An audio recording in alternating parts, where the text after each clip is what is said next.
Dr. Steve Pachenik, and this is Steve Talks.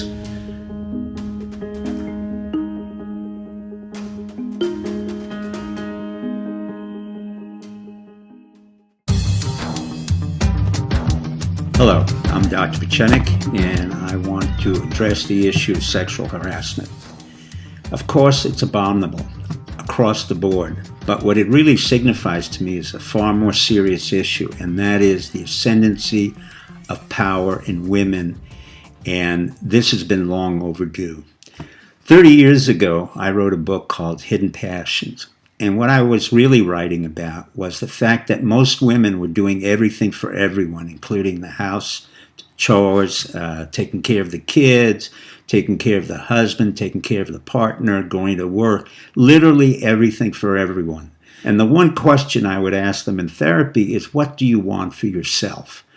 And 1/3 of the women who came to my practice left, 1/3 got angry, and 1/3 stayed. And with that 1/3, I was able to work with them over several weeks and discuss what I call the asymmetry of power. Now, what does that mean?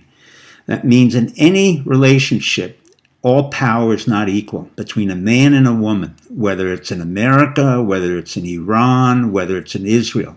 There's always an asymmetry of power. For the most part, men have been socialized to be in the primary position. However, what we have been witnessing with all of this disgusting sexual harassment is the evolution and ascendancy of women saying, I'm not going to take it anymore.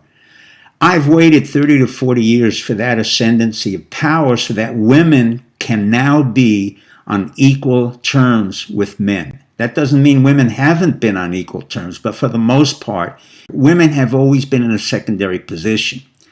They've been socialized that way. In every culture, for the most part, women have been socialized to take care of the man, take care of the family, take care of the household, take care of everyone but themselves.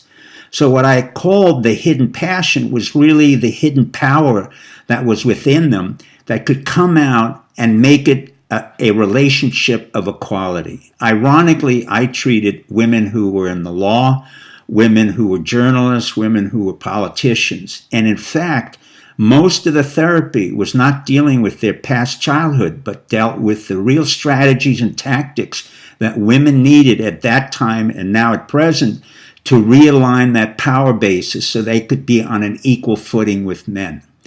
It sounds easier than it is, but for the most part, women have always feared to get into a primary position.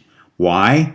Because they've always been socialized to take the secondary position to say, look, you're really outstanding, but you're not as good as so-and-so who happens to be a man. In that case, women have always been fearful of taking the necessary risks that were required to get to the top.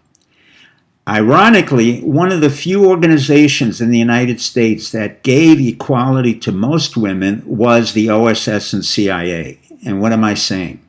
When the OSS was created in the 1940s, women were recruited on an equal basis to men. And the reason for that is that several women were very important in terms of intelligence and manipulation. Whom am I talking about? Ruth Benedict, the famous anthropologist, wrote a very famous thesis on chrysanthemum and the sword. And in that OSS, she really predicted that we would have to treat Japan as an equal and leave the king on the throne. At the same time, we had a famous African-American woman spy named Josephine Baker, who was a chanteuse in France and gave us a lot of materials regarding the Nazis. There are other names, Greta Garbo, Julia Childs, the cook, all of whom served the United States on an equal footing to men within the OSS. That continued in the CIA and pretty much in the intelligence community as I have known it over the 30 years. So this is the beginning of a series of talks that I will give on the quality of power, asymmetrical power, and the absence of power.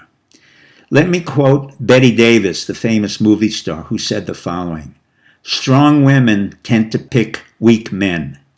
I don't know about that, but think about it. Anyway, have a good Thanksgiving, and I'll see you next week. Hi, This is Dr. Steve Pachenik, and this is Steve Talks.